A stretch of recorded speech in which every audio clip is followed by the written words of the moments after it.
Yo, what's up everybody, welcome back to my channel. In today's video I'll be terminating these Cat.6 RJ45 and I'm going to show you a cool trick on how to do it a lot easier when terminating these.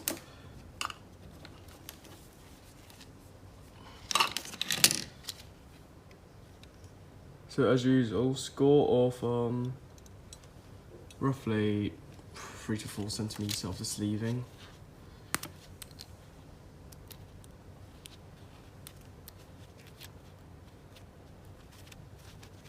Separate 4 of the cutters, pull onto the middle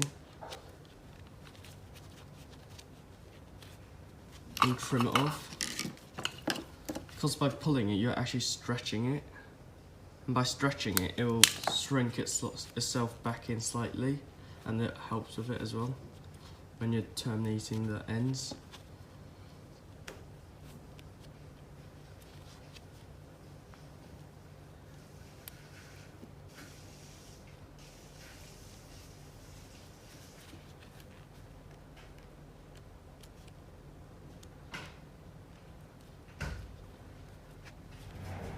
So once you have uncoiled all of the cables, well, the wires, grab a screwdriver, hold all of the wires onto the screwdriver and just run it over.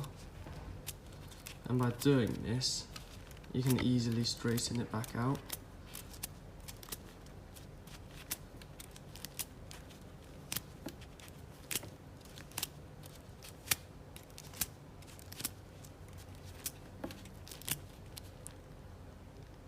Just like that, you have just helped yourself to reduce a huge amount of time.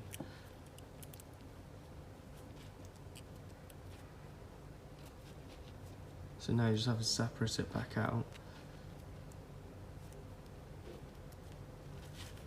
Now, well, what you could have done is put the sleeving through first.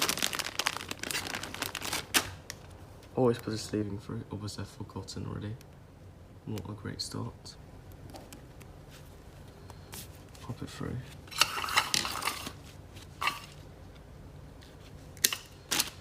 Normally when I terminate Cat.6 ends, I always have a small tray next to me, so all the offcuts, all the bits, all the shielding materials goes in, so it doesn't leave it all on the floor and make a huge mess.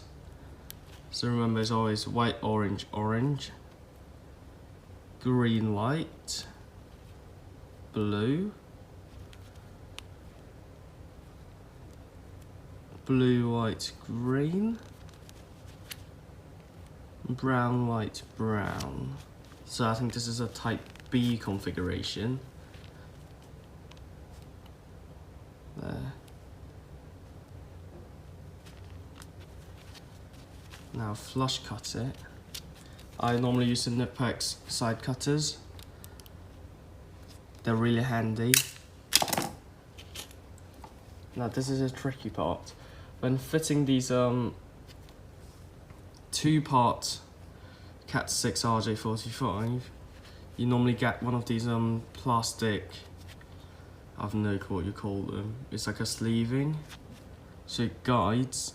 So normally when I put it in, I go from the brown to the orange white, go slowly, and just wiggle it in, and it slides it in easily, just like that.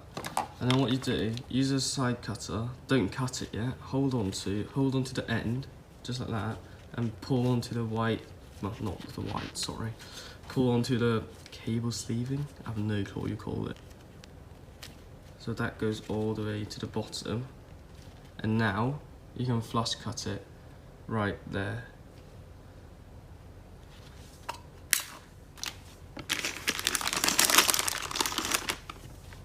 Push the boot back up, facing the right way, and make sure when you put the sleeving in, the slot is facing towards you. So the actual RJ45 goes in this way, so the pins is facing upward, and it just all slides in, just like that.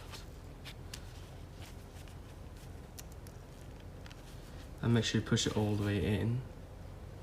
and it's touching right at the end. Yeah, you see that? Just like that. Now grab your crimper, push everything in tight and snug.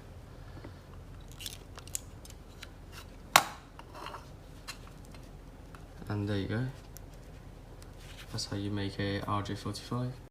Thanks for watching. Give us a thumbs up if you've enjoyed it. Subscribe to our channel and turn on notifications to check out our upcoming videos. Until then, have a great day. As always, let's be creative.